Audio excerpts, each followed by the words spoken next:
It's 2024 and Tesla still to this day have not got Apple CarPlay in their cars. Why is that? I mean, come on, surely they're missing out on something here. Well, actually, I've had the awesome experience of using a Tesla Model Y. Full review in the description down below if you want to check it out. But there's a reason for it. And it only took one journey for me to find out, that's why they don't have Apple CarPlay in their cars. And I wanted to share with you guys. Let's have a look. So when you jump in a Tesla for the very first time, you'll notice you can connect your phone via Bluetooth just like any car, and of course there's the app as well, but that's kind of it. And I think I know why they don't have CarPlay in their cars. Everything revolves around that central screen in the middle of the car and arguably actually offers a better Apple CarPlay or even Android Auto experience than those systems could even give. Which might sound crazy for me because I absolutely love Apple products. I have iPhone, I have iPad, I have Apple TV, Apple Watch. Even the very video that you're watching this on is edited on a Mac. It's true. So it was going to take a lot for me to be convinced that it was better than Apple CarPlay. And trust me, it is. Let me show you. So let's dive in and show you why this massive and only slab of screen in a Tesla makes it so much better than Apple CarPlay in the first place. Now, I will admit, when I first found out, I think I've known for a little while now that Teslas haven't had Apple CarPlay, I was like, what? It's like, well, back then it would have been 2023 and now 2024. Surely they're missing a trick. And it's because Tesla are so good with their software integration that it just makes it so much better. Let me show you. So this is literally what you would normally see, it's kind of default view when you kind of come in. So you have all your map over on the left-hand side with your navigation, and then over on the right-hand side you have your trip information and distance assist systems showing you virtually everything in like 3D space around you, which is just so cool. And then there's like a little dock along the bottom here, and then a now playing kind of section where you might be listening to a podcast or a kind of thing like that.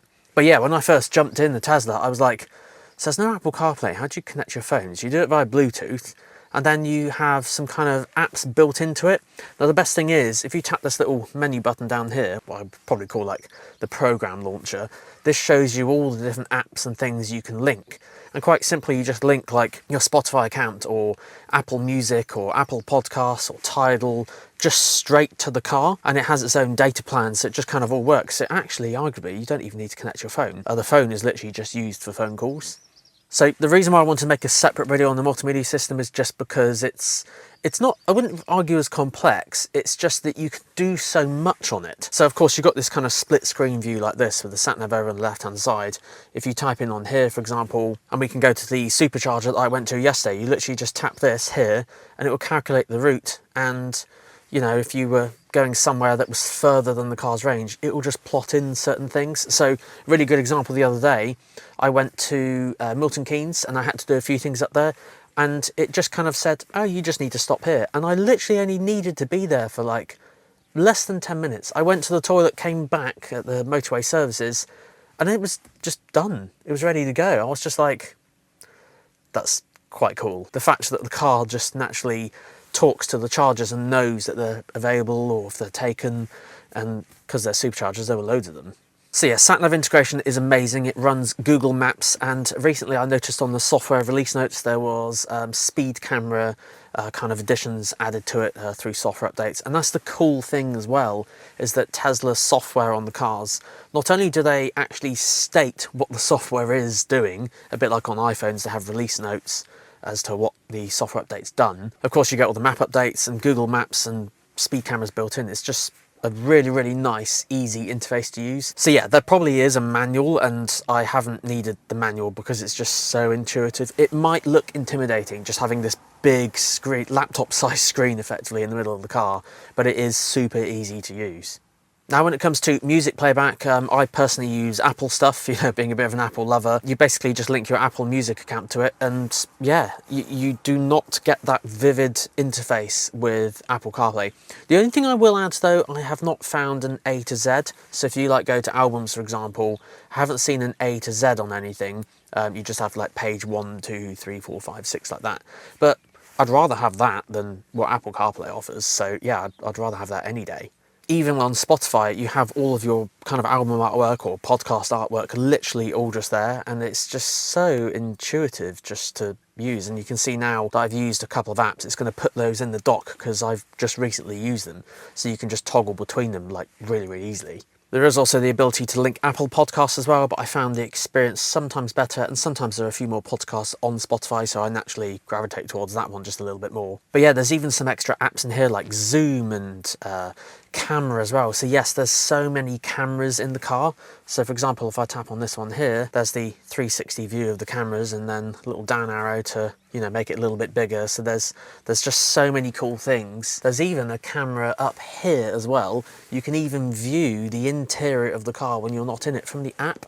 I've not seen a car that can do that before, so it's so cool to see all this tech working so well with hardware, and that's one thing that Tesla are amazing at. Of course, with all this integration, on the bottom right hand corner there's the car settings option. Now this is very detailed, and there's a lot of things you can customize here, I think more than any car I've ever owned, which I think is really, really good. Now of course, as everything is done on the screen, I mentioned in my actual full review of the car, and I was kind of saving this kind of software bit for this video, I mentioned in the full review that there are barely any buttons in here. Like there's 1, 2, 3, 4, 5, 6.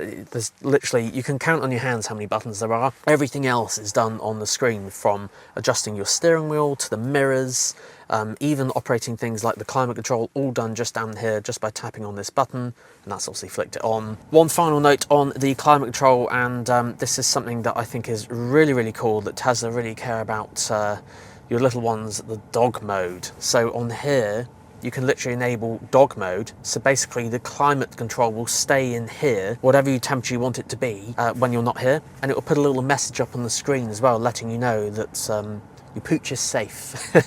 So it's so cool that Tesla think of this as well, just to help with, you know, in case it's a really hot day, because cars do get very, very hot on hot days. It just reassures everyone on the outside that the dog on the inside is okay. Then you can look at them from the Tesla app remotely. They just think of everything. But yeah, if you go on the picture of the car, this is of course all the settings and options that you can do. Even things like opening the glove box is all electric, which is pretty cool. I guess it stops someone from just like inadvertently opening it and going in there and stealing things. They kind of have to go in there, but yeah, everything's all just built into the screen. And once you kind of get used to it, you know, after I'd say even just like, it took me a couple of days to be like, literally everything's all on here. It's just a couple of days. And of course, the other thing as well is that there is no speedometer here, literally in front of you. You do have to look up here on the top right-hand corner for the speed. Now, again, that was like, I think it took me 2 hours to get used to that, because I was looking down and there was nothing there, and then to quickly look over to the left. But you're not looking down still. It still is in the eye line, so you're not looking down and it's literally just there. But it's just something you get used to. It's just different in the Tesla. But yes, there are so many settings and things in here, from pedals and steering to charging to autopilot systems as well, which obviously some Teslas are obviously really, really good at. You can enable things like auto steer, and I know when configuring one online you can do this as well. But yeah, locks, lights, display, trips, navigation, and of course software and service down at the bottom. So that menu can be very complex, but everything's all nice and easy categorized, just in case you want to change anything or adjust anything. Now, the last thing I wanted to cover was a thing called the Toybox, and this is where some of the kind of fun side of Tesla can come out. So if you go to the program launcher or the app launcher, go to Toybox, and there's a variety of different things in here. Now, I haven't actually kind of looked at any of this stuff. I've heard and seen online on TikTok and YouTube Shorts that you can customize the horn sound with your own sounds. And again, I just don't know any other car manufacturer that lets you have this level of kind of customization. There's even megaphone as well. So I think you can like tap on this and, hello? Oh yeah, you can just talk outside of the car. There's someone over there. I was just like, what is going on?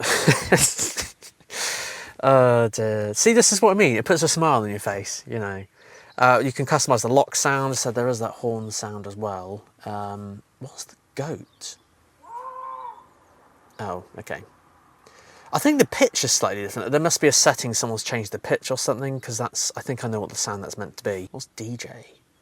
Anyway, yeah, so there's lots of different things on here. There's light shows, which the car can do, and these are all kind of show-off kind of sorts of things. So yes, you don't have to use those. You can just literally minimize that and just use everything as I have done for the past week. I've said it's the first time I've gone in that, but yeah. The screen is super easy, just kind of got the little layout there, and this is why you don't need Apple CarPlay. Everything just integrates with the charging network. And if you think about it, if this did have Apple CarPlay and you, I don't know, navigating like that trip I did the other day to Milton Keynes, it wouldn't integrate with the supercharger network. You wouldn't know where the superchargers are. It wouldn't preheat before you get to the supercharger. This is why Tesla don't give you Apple CarPlay, because it will actually, without you realizing, ruin the experience of what Tesla's all about. It just wouldn't navigate you to the superchargers. It wouldn't preheat the car. It just wouldn't be as good. So thank you. I'm glad there isn't Apple CarPlay on the car, because I definitely would have connected up my phone and not realised that all this stuff is as good as it is. So yes guys, that is the Tesla software experience. Now, if you want to check out the full review that I did on this car, make sure you click on this little video right here that I've done. That one's the full review of the car with the supercharger network and the actual car itself, whereas this one's just all on the software. Guys, if you liked today's video, make sure you hit that like button, hit subscribe, and I will see you next time.